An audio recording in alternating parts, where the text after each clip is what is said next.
This is RJ-Carbone, and you're listening to BD4. Anthony for three. Bang! That one goes down. This one by Mattingly. Oh, hang on to the RJ Barrett does it again from downtown. He is just tearing the Orioles apart. It's good. Randall gets the bounce, and he ties the game. Houston ducks under. Got it! With 8 left. Up the grand slam the other way for Aaron Judge. Penetrates, creates, and showing some dexterity as well with the left hand. Yankees win. The Yankees win. All right, well, we are back. We are back. Baseball season is upon us, man. And it was a good start, right? It was a very solid start for the Yankees, and we're going to get into that. So welcome to the show, and welcome to BD4, where there's no better way to get your Yankees and Knicks analysis. We also do MMA now, too. Yankees every series, Knicks every game, MMA on the weekends. Again, obviously 354 here. Today we are diving into the Yankees opening series. But we do have a lot other things coming up on the show as well. We're going to dive into the UFC 273 card, which just happened this past weekend. As I am recording, it's Monday morning. We are also going to pretty soon come out with an episode. We're going to drop an episode about the Knicks. Their season just finished up. I know we kind of skipped the last few podcasts about the Knicks games, and it was a wonderful, it was a bad season for them, but it was a wonderful way to wrap it up. The youth getting their burn and really producing, and we'll talk about all that drama and all that fun stuff and everything. Again, in the coming episodes, we will drop some UFC content as well as Knicks. As for the UFC 273 recap, we'll probably have a guest on, at least one guest, I would say, sometime by next weekend. But welcome to 354. Again, I am your host, RJ-Carbone, and we're talking Yankees in this one. Good to be back. I haven't done a Yankees series podcast since the middle/end of last year, before I took a 2-month break. And we're back. If you are new here to the show, please be sure to subscribe to the podcast. You can find BD4, you can find BD4 on many platforms: Apple Podcasts, Spotify, SoundCloud, YouTube. Watch us on any of those or listen to us on any of those. It's available for watch on YouTube and Spotify. If you're listening, try to listen to us on Apple Podcasts and give us a 5-star rating and review. We are currently a 5-star podcast and would like to keep it that way. So, with that out of the way, also, if you want to follow me on social media, you can find me on Facebook at r.j.carbone, and you can find me on Instagram at robjcarbone, the handle at robjcarbone. So yeah, let's get to it. Let's dive into this. Let's not waste any further of your time. We will head to our first break. When we get back, I want to talk Yankees. I want to get into this opening series, break it down, and hopefully we can get this episode out, before the next series begins, which I'm expecting we can get it out by 4 o'clock, 3 o'clock the latest. So let's get to it. Let's head to our first break real quickly. We'll get back, and we'll start this thing up. Stay with us. Hey guys. So, I've noticed that only a small portion of you who watch BD4 on YouTube are actually subscribed. So, if you do enjoy this podcast, and maybe you want to be notified when new episodes release, I'd consider subscribing and also hitting that notification bell. This way, we can help the channel grow, and you won't miss a single episode of BD4. Alright, let's get back to it.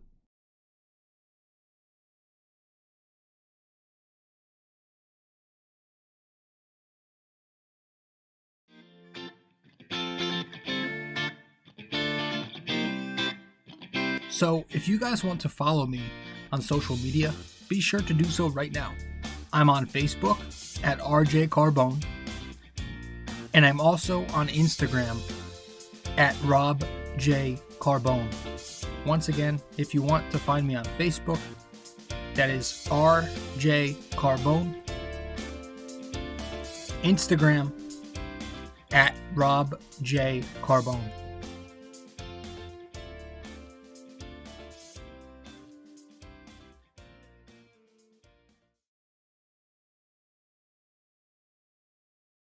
All right, welcome back to the show. You are listening to episode 354. Maybe you're watching episode 354 of the show. So the Yankees opened up this weekend, and man, it is just so good to have baseball back. First of all, we had the lockout. We had a pretty dull, boring offseason after that. So that all happened, after the Yankees get bitched around in the wild card game. And so it's just good to have baseball back, and it's good to get off to a decent start, right? 2 out of 3 is not bad to open up the season. I feel like we usually get off to a slow start. I know last year we lost opening day, but I always feel like the month of April, we're always like around 500, give or take a few games, which could still very well happen, but getting off to a 2 out of 3 start at home against the Red Sox is a nice feeling. And yeah, so before we even get into the game recaps, obviously I guess we'll touch on it right now, get it out of the way. Before the game on Friday, was it? By the way, it was nice to not have an off day in between opening day and the second game because of that rain out that we had on Thursday. So it was good to keep the momentum going. I always hated that extra off day, but we used it. So it was nice to have 3 consecutive games to open up the year. So before the game on Friday, it was official that the Yankees could not reach an extension with Judge before his deadline. And I don't want to get too deep into this. I thought it was a very, very, very, very fair offer for the Yankees, by the Yankees. I think, 7 years extension of $233 million. I understand that Aaron Judge has every right to decline that and look for more, whether that be the money, the dollars and cents, or the years. But he also should be a little bit realistic here. I mean, listen, Yankees fans are upset right now with Judge because, he was saying how he wanted to be a Yankee for life, right? But that's why I always, I don't pay attention to that shit. That's why I always say none of that matters.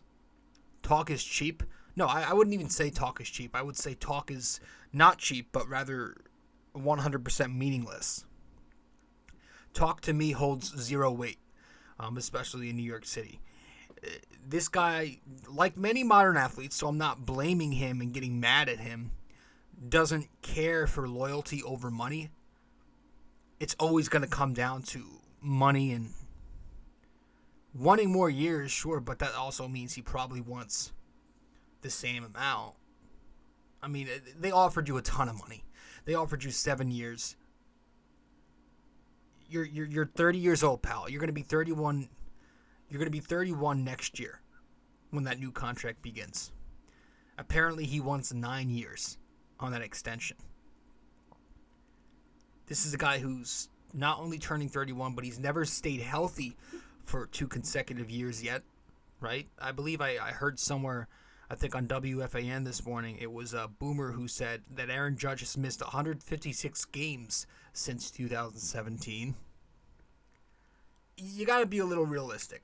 I don't know how this is going to go down. I don't know if they're actually going to follow that Judge that Judge deadline that he said, no negotiations during the season. But I don't know. Does he have some leverage here? Does he eventually get the Yankees to, to give in? I mean, they got the judge's chambers out there in right field, which was the stupidest thing to do, especially during his rookie season? That was before the second half slump. So right away, they put a Judge's Chambers in there.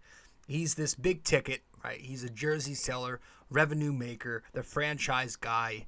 You got to feel like he's going to have that leverage.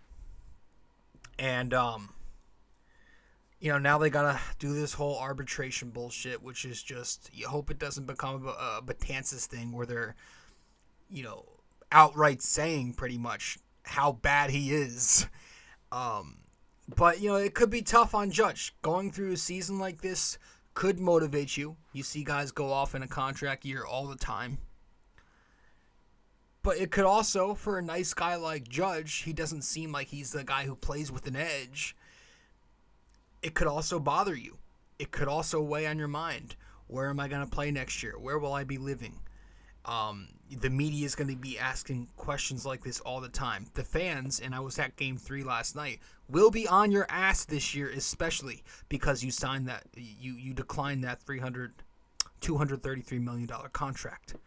They're going to be on your ass. You're going to have even more expectations now. So it could definitely harm him.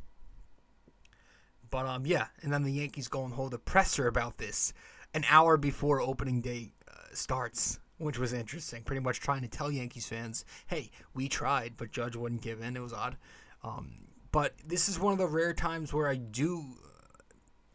I reason with the organization more than the player here. Because, again, $233 million, 7 years, for a guy who's going to be 31 when this contract begins, that is more than fair. Anyway, let's start on a positive. It was quite the return for the Yankees with an opening day walk-off win. Their first opening day walk-off victory since 1957. Thanks to Josh Donaldson, who had an 11th inning single up the middle to bring home, I think it was Condor Falefa. And the Yankees won that game in extras 6-5 against the Red Sox.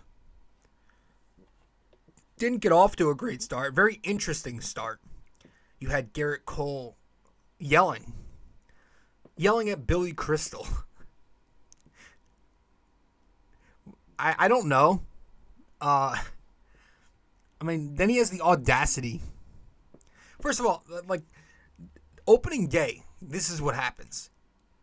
If you're Garrett Cole, you have to realize this. You're the ace of the staff. You're the franchise's guy. So you have to know you're going to be pitching on all those ceremonial games.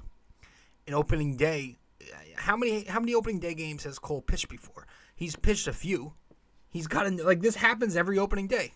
You shouldn't even have to be a pitcher on opening day to know that this shit happens. If you're Cortez, you know this happens. If you are Jordan Montgomery, you know this happens.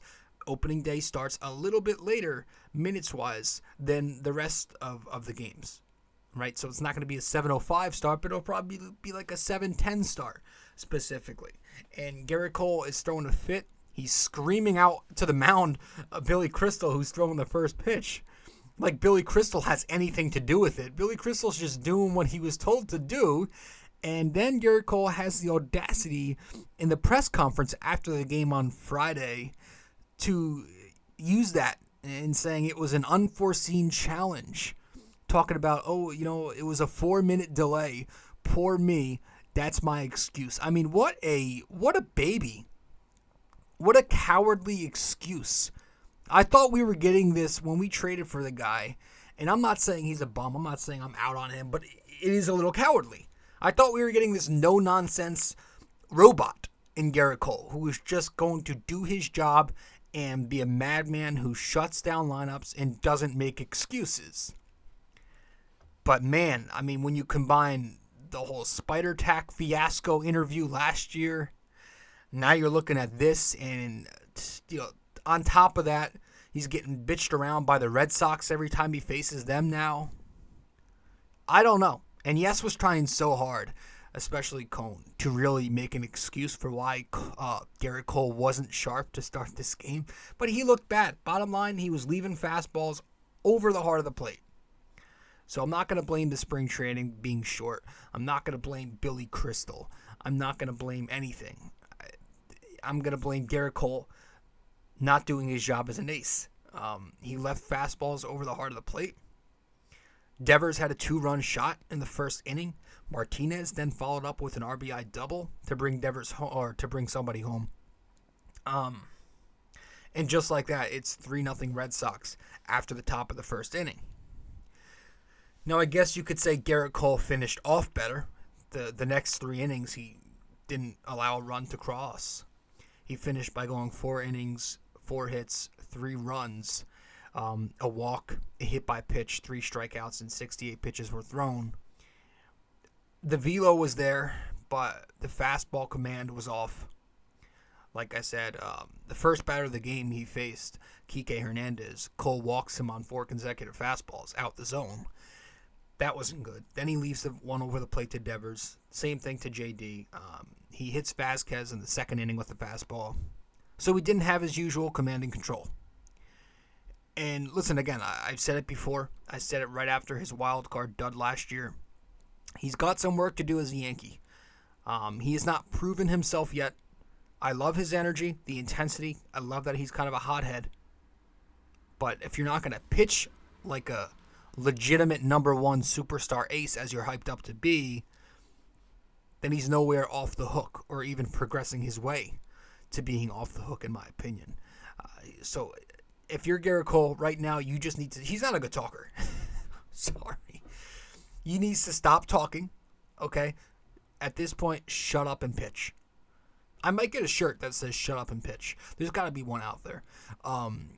But yeah, just it's the Billy Crystal thing. It's like it's like those satire websites. Like, you know how I sometimes bring up the Babylon Bee? It's like a quote you would see on the Babylon Bee. You know, blaming Billy Crystal. You know, my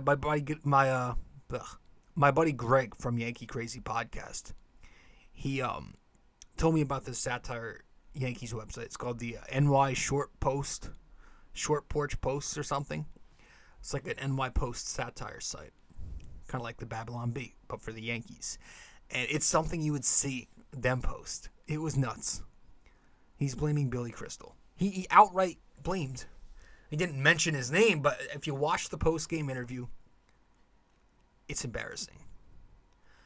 On a positive, the Yankees were at least able to win a game where their ace, Garrett Cole, did not pitch well. And the bullpen, I thought, was an excellent part of that game. Chad Green, Clay Holmes, Miguel Castro, Johnny Lasagna, Wandy Peralta, Aroldis Chapman, and Michael King. All great. Funny because I was complaining about the Yankees carrying 16 arms prior to the game, and they ended up using half of that already. But the bullpen goes 7 innings, 2 runs, 1 earned, 8 strikeouts, and 2 walks. Clay Holmes was the only one who wasn't great statistically, but most of that 6th inning he generated a lot of ground balls. I think I'm going to like this guy Castro. I've always liked Castro. He's a lanky guy with high velo. Just the command and control issues are going to be something to look out for.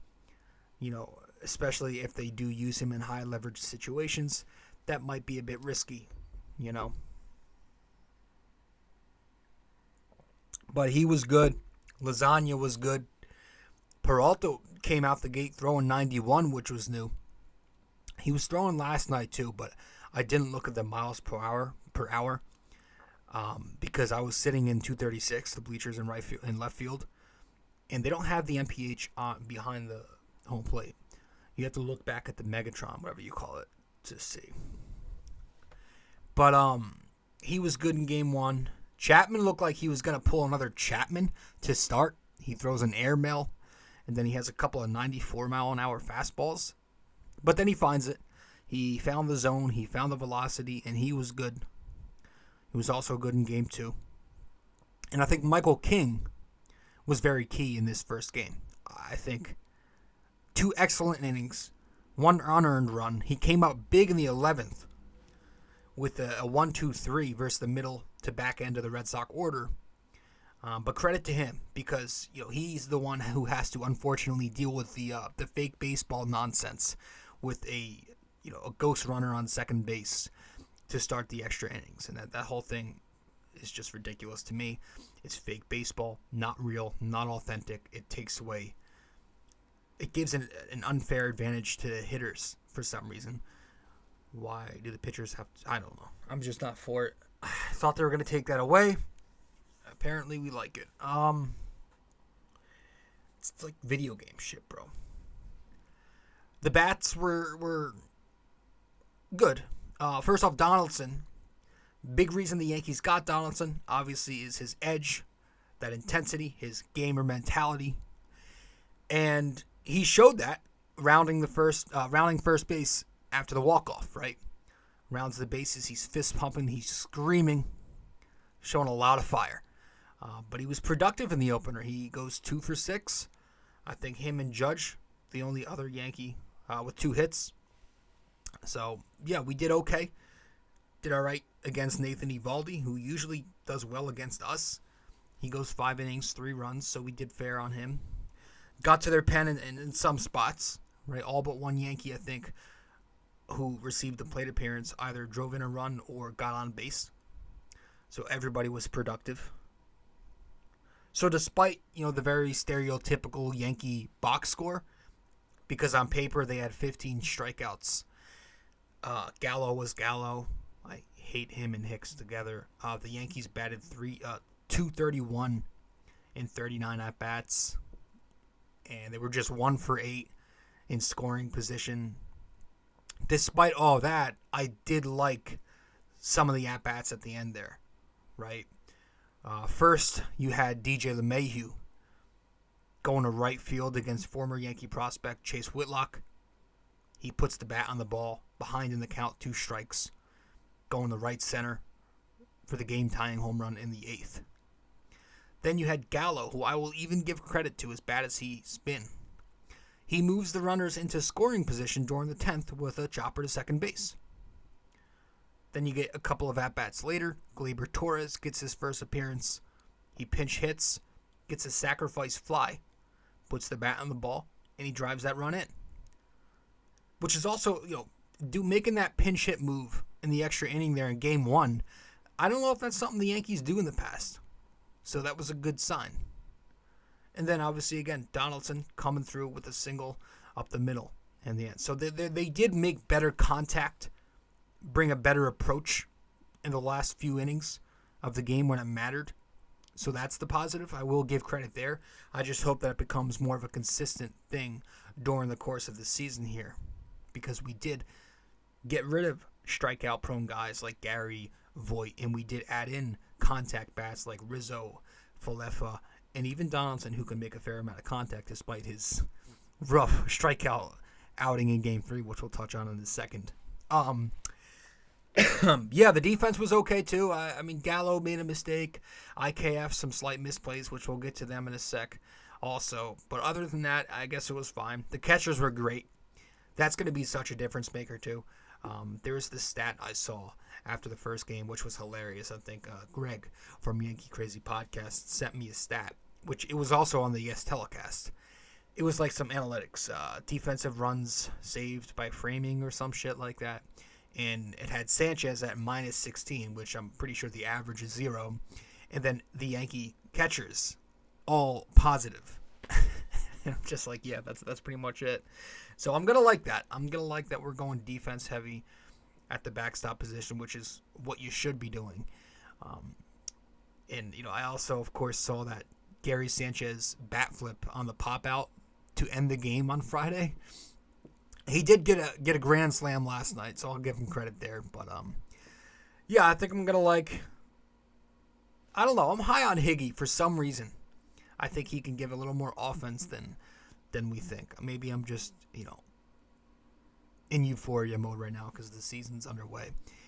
But we'll see what he does. Rortved's not healthy yet, but we got Trevino, who kind of gives me Jose Molina vibes. I was mentioning that to my cousin last night. But Game 1 goes the Yankees' way again, 6-5 after 11 innings. And we will talk about Game 2 as soon as we get back from break. Stay with us. We'll be right back.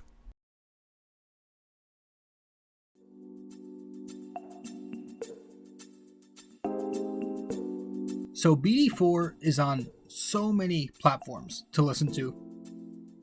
You can listen to us on Apple Podcasts, Google Podcasts, SoundCloud.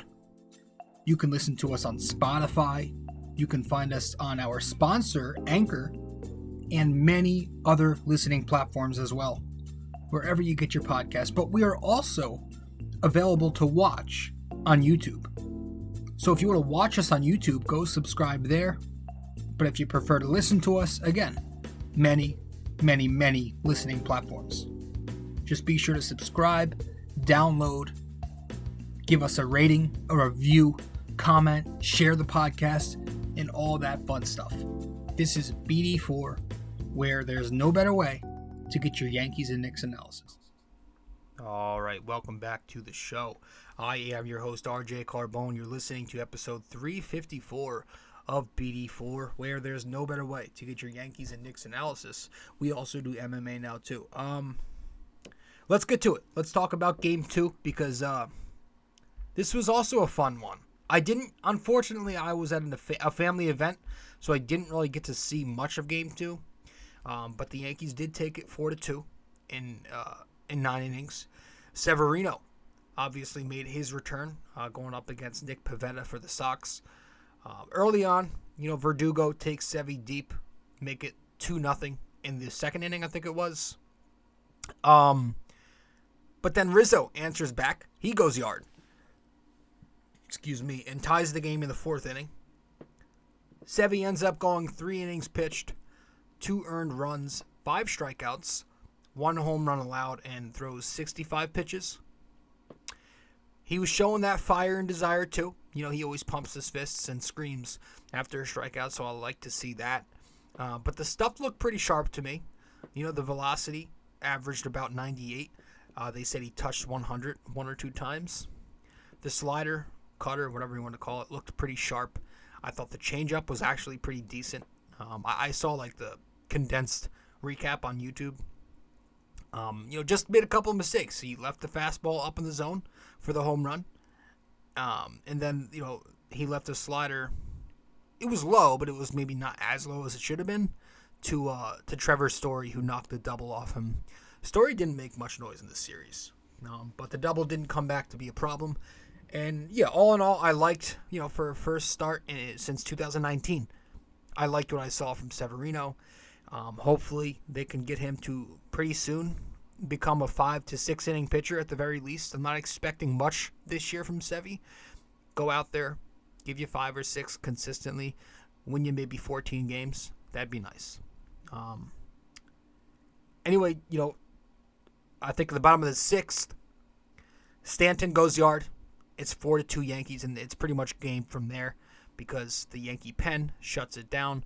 In the final 6 innings, they pitched no-hit baseball. So, Marinaccio made his debut. Kid from Tom's River. Italian kid from Tom's River. That's awesome. Talking to my uncle about him because I have family in Tom's River or from Tom's River. Castro was used again, and he looked pretty good.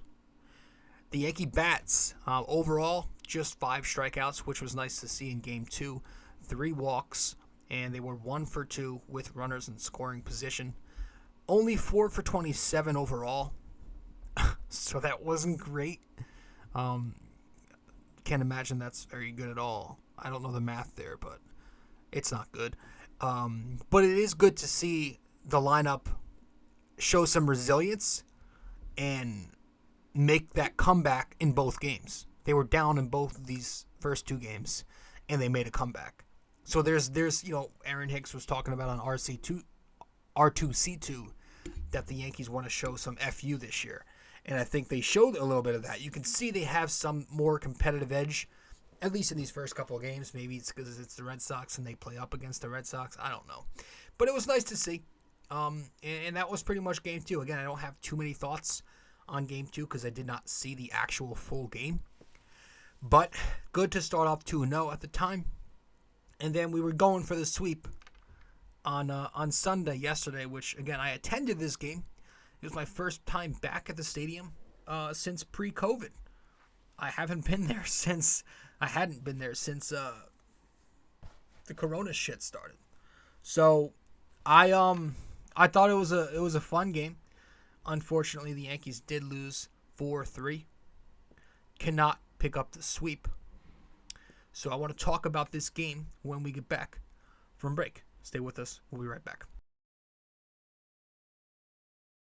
All right, folks. Now, if you are listening to BD4 on Apple Podcasts, be sure to give us a 5-star rating and a review, if you so please. So once again, this is if you are listening to BD4 on Apple Podcasts, give us a 5-star rating and review. Thank you.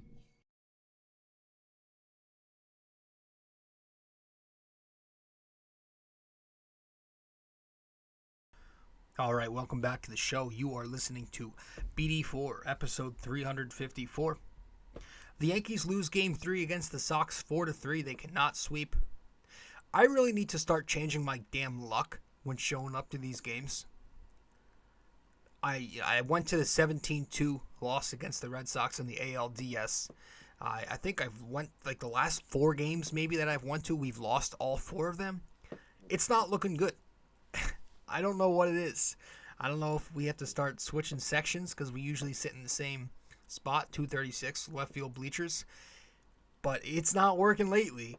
But also at the same time, and didn't we have a problem with this last year where we can never go that extra mile and get the sweep? We always do enough to be satisfied, to be content. You know, you want to win series, take 2 out of 3. That's what you consider a good series and all that. But it's like, damn. Sometimes I just want to be a little more dominant and get that sweep. But whatever. You know, this one, it was Montgomery versus Tanner Houck. Early on, it was a very Montgomery-like start, you know, where he struggles in the first inning, starts slow, then finds it later on. J.D. Martinez gets a double. Arroyo with the sac fly. It's 2-0 Boston after 1. Montgomery gets hit in the shin or the foot in the first inning. Stays in the game, so got to give credit to him there. Stanton gets the RBI single in the third inning to cut that deficit in half. It's 2-1. Fourth inning, we get the sac fly from Boston's side. Forget who it was. Makes it 3-1. Rizzo comes through in the bottom of the fourth, and this was a big 2-run single on a high fastball to left field. Ties the game up.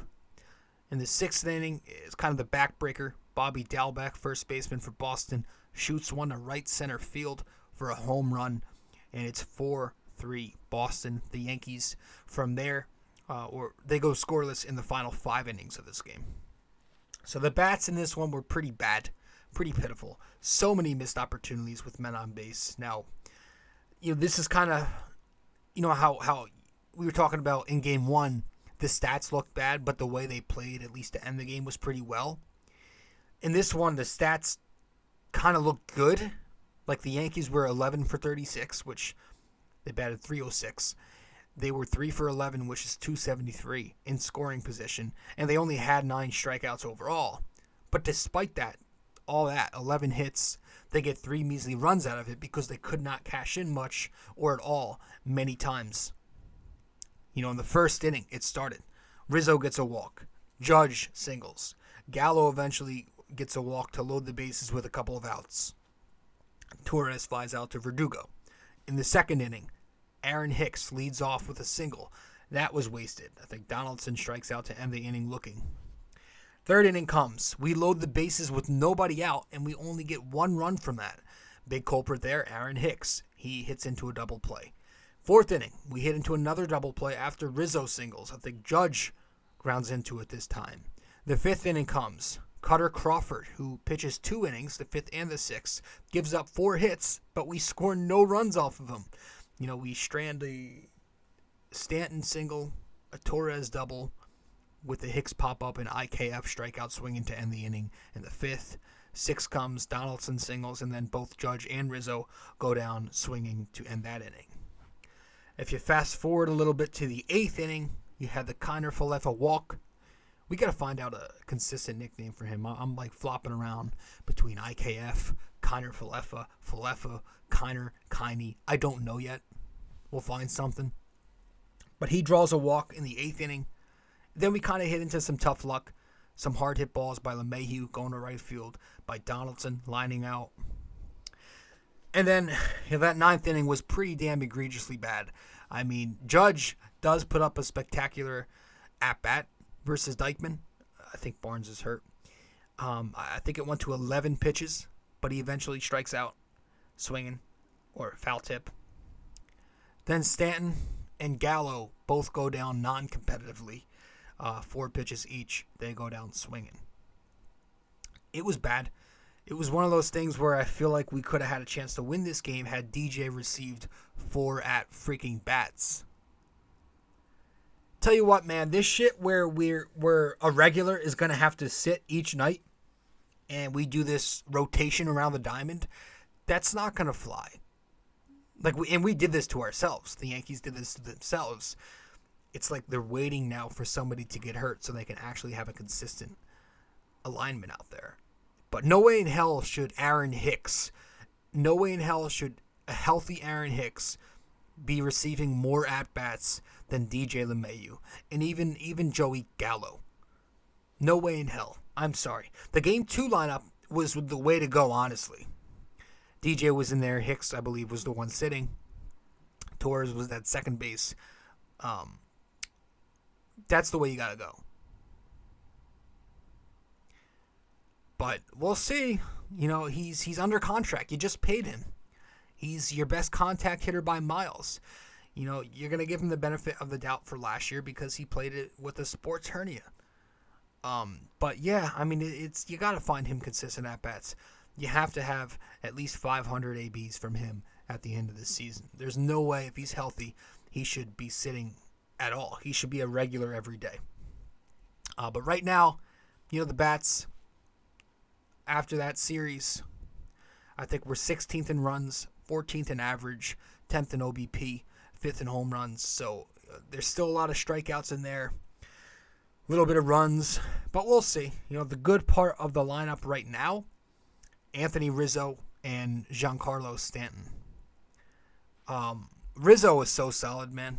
Like this kid, he's a veteran. I shouldn't call him a kid, but he's been so well for this team, man. I mean, I love him. I've always been a fan of Rizzo. I've been a fan of him since his early days in Chicago. I respect the shit out of him for what he went through, and he's still coming back and being the same player he's always been. He's always been very consistent. The defense, the home runs in this series, the walks he was drawing, the RBIs. He's already got 6. He batted second last night, which I actually like that more than Judge second. I like Rizzo 2, Judge 3 a lot. But yeah, he had a few scoops. And again, if you're watching the show, you can see the stats on the screen. This series, he goes 3 for 10, couple of homers, a single in there, 6 RBIs, also had 3 walks and a strikeout. Just 1 strikeout. He's a contact hitter. Those contact lefties I love in Yankee Stadium. The lefties who have some pop but also contact. That's a guy like Rizzo. And I think if you can have that, stay healthy, 25 to 30 homers. So overall, he slashed 300, 500, 900, giving him an OPS of 1,400 on the after that series. So I love what I'm seeing from him. Giancarlo Stanton, of course, he's raking too. He kills the Red Sox. I think it was before last night the streak snapped, but he had 3 hits last night. It was 7 games in a row, 6 or 7 games in a row against the Red Sox with a home run. And they were clutch ones too this series. He ties the game with the home run in the first game on opening day, and then he gets the go-ahead home run in the second game. And this guy hits the ball so friggin' hard. I'm not that I'm buying into this whole exit velo thing, and I don't want to be, looking at exit velo every time someone hits the ball. But it's hard not to be impressed by how hard this motherfucker hits the ball. I like even his singles. Just, it's nuts. When he puts the bat on the ball, and, keyword when or if, it's going. He hits it on the right spot, it is going. So, yeah, he's been raking really for a while. I would love to see the numbers from like the second half of his season last year up to now because he's raking. And I feel like if his name wasn't Giancarlo Stanton, he would be getting more praise from us Yankees fans, right? That stretch of his like first few seasons where he was getting hurt and underachieving for long stretches, that stench I feel like is still there a bit to some of us, at least for now. But I really started to lay off him a little more after the postseason against the Rays. So he's kind of working his way back up to me, and I got to give him credit. Gleyber Torres, he looks better. He does. He looks better. He's putting together some good at-bats. Hasn't had a ton of them yet, but the ones he's had, he's bringing a strong approach to the plate. He had the sac fly in game 1, shoots it the other way up against the wall last night. Looks like he's got that inside-out swing back. He's running hard out the box. Looks like he's more comfortable at second base, so the defense is not an issue. He turned a nice double play. And I like batting him lower in the order. I would prefer keeping him there at 6-7. Because I think mental game is a lot of his struggles is mentally. So keep him there. Keep him there. Let him bat there. Let him do his job from the 6-7 spot. I really want him to bounce back, man. I'm a big Gleyber fan. Big on him since he was a prospect, number 1 in baseball for a few years in a row. And I just want him to bounce back. It'd be nice to get a nice season from him. Donaldson. Moving on to Donaldson. Hold on. Yeah, see, we were just talking about Stanton, and if you're watching the show, I was supposed to switch to his graphic, which I forgot to do, but Stanton was 5 for 13, 2 homers, 3 singles, 4 RBIs, 5 strikeouts. He slashed 385, 385, 846 with a 1,231 OPS. So sorry for skipping that. But moving on, like I said, let's find myself again here. Where are we? Donaldson. I thought he looked pretty good. So, right? He's hitting the ball hard, and the analytics will say that he'll be fine so long as he does that. We'll see. Playing fine at third base. The defense looks okay. Not so good. I guess we can get to the not so good. I think Aaron Hicks is pretty garbage. You can shove your analytics down your throat. I think he's garbage. He's 32 years old. This is his 10th major league season. So what are we looking at with the analytics? Like, what's the ups? There's no upside here. 32, a 10-year vet. There's no more upside. He's not 28 anymore. Like when he was first year, he hit 260 and 20-something homers. It's like telling me Alec Burks of the Knicks is still ascending. Like this is Aaron Hicks. This is who he is. He's going to do this.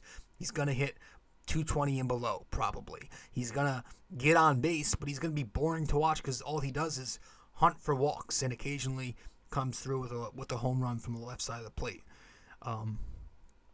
I don't know. I'm not a big Hicks fan. I've always thought of him as a fourth outfielder, but he should be the one sitting more often than anybody else.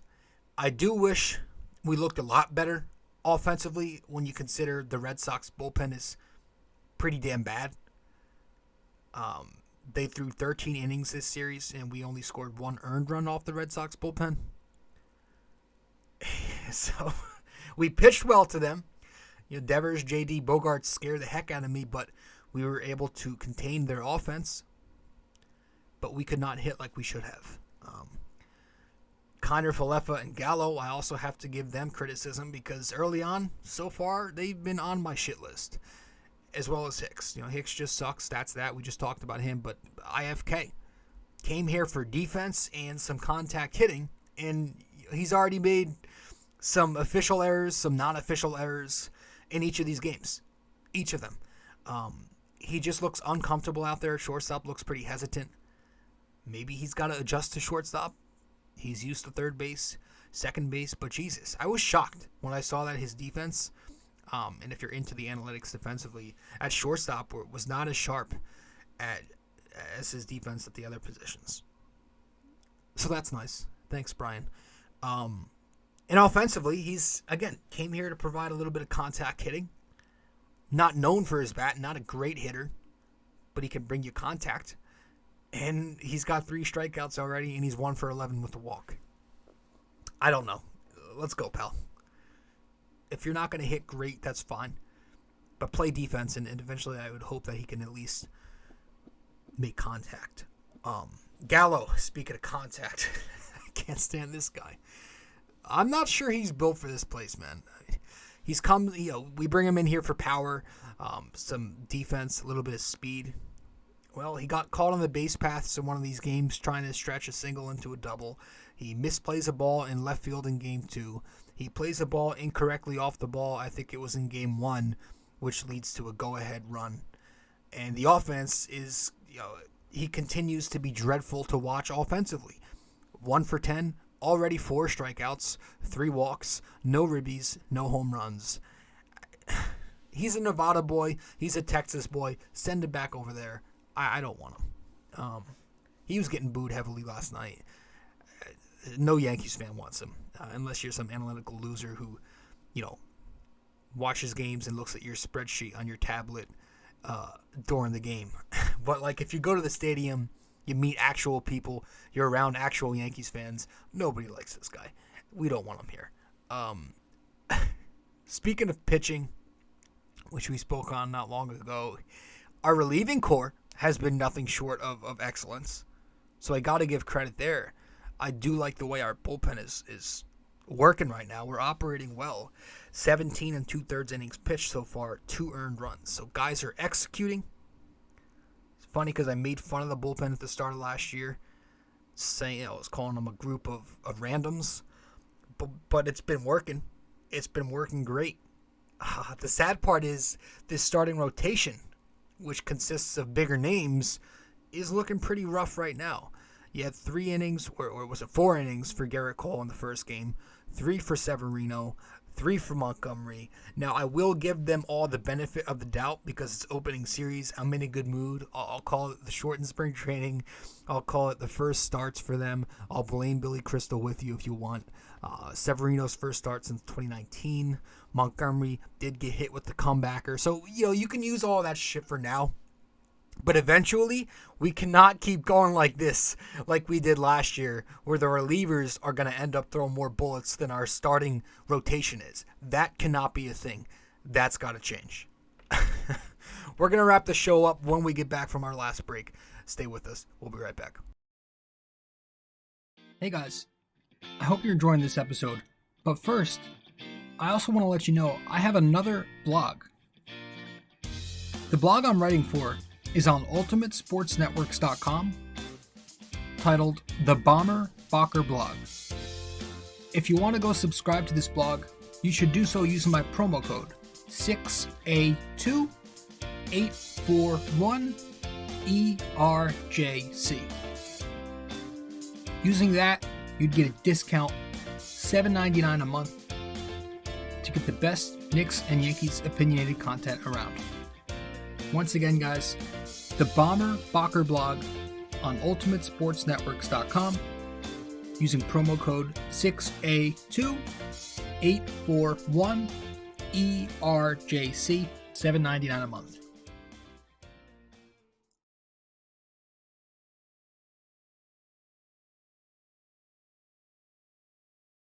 A custom wall tapestry is a surefire way to uplift any room's aesthetics with a personal touch.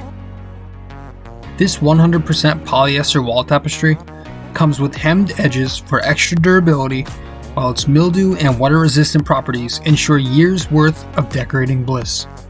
The advanced tapestry printing techniques guarantee crisp detail even for the craziest of designs in any of the multiple size choices. You can select a size of 26 by 36 inches, 51 by 60, 68 by 80, and 88 by 104. These wall tapestries usually ship in 7 to 10 business days, and the price ranges from $24.99 to $69.99, all dependent on the size you select.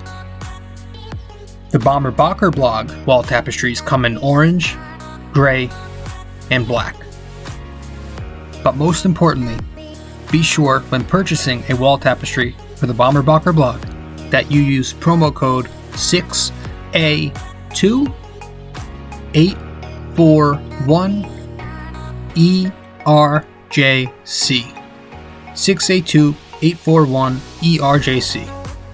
Just go to ultimatesportsnetworks.com and click on the Shop MVP tab, searching the Bomber Bocker blog. And there you have it.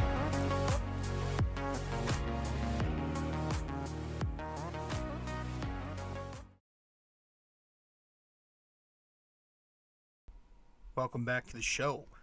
You are listening to BD4 episode 354. We're going to wrap this up. So overall, good opening series. I heard, again, I was at the stadium for Game 3, but I heard the K-Rod, or they calling it the K-Rod telecast, went pretty terribly. Very awkward. Very silent. Boring. I heard K talk a lot. A-Rod didn't. I don't know. I heard it wasn't quite the Manning telecast. I gotta check it out, but I also heard they were miking up some of the players. This might have been during the normal ESPN telecast. I would hate that as a player. How does one even focus? Like, I don't know, man. Maybe during spring training, that's fine. Maybe just do it during the opening series. But I feel like as the season goes on, the games get more important and you start looking at the standings. I would hate that shit. But yeah, good series. It was nice to beat the Red Sox to open up. Now we got Toronto for 3, hosting them. So thankfully we can actually play all of our players. But yeah, I'm tired of hearing. I know they got the lineup and they're even my World Series prediction, so I'm gonna be a little hypocritical here. But like I can't stand the hype they're getting. I don't know if they can pitch. I'm just so tired of hearing about the Blue Jays. Enough about the Blue Jays. Please go dominate them. Remind them who they are, who we are. Put them back in their spot. You're the Blue Jays from Canada. Go away, just like the Rays will. I'm tired of hearing about the Jays. Let's wrap it up. Let's get to our final segment of the show. Let's get to it. Our NYY-NYK-MMA question of the day to wrap this episode up.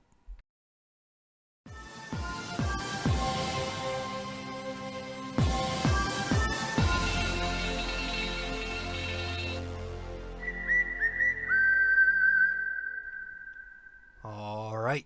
So, to wrap this up, our NYY-NYK-MMA question of the day for episode 354 is, how many opening day starts did Andy Pettitte make for the Yankees?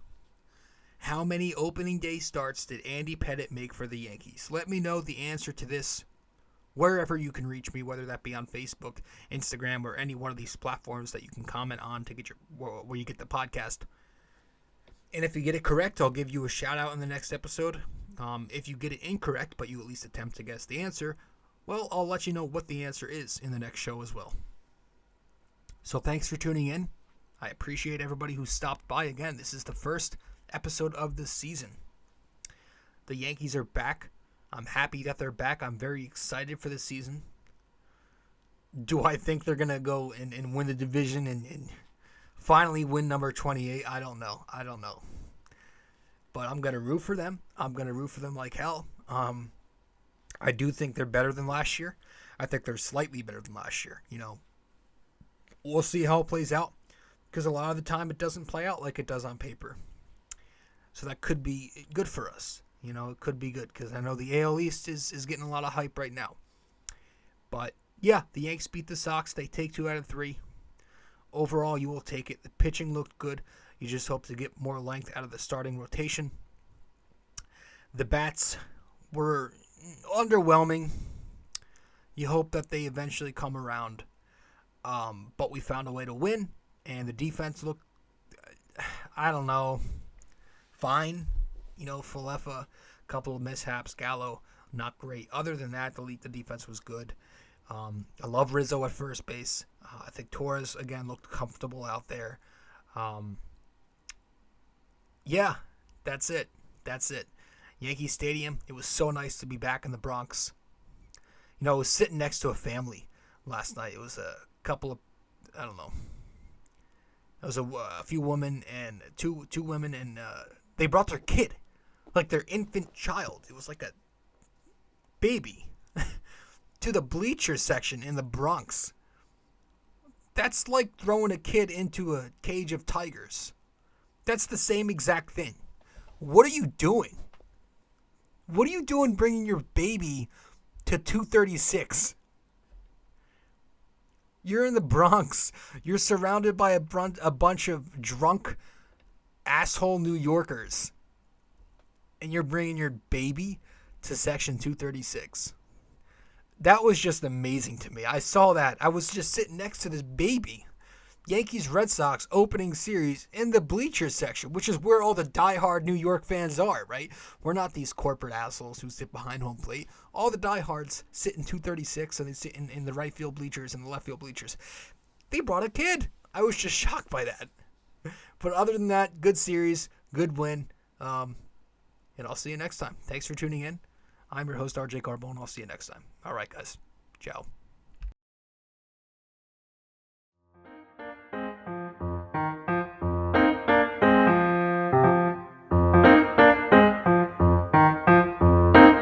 This podcast is brought to you by Anchor. It's the best way to make a podcast. Download the Anchor app or go to anchor.fm.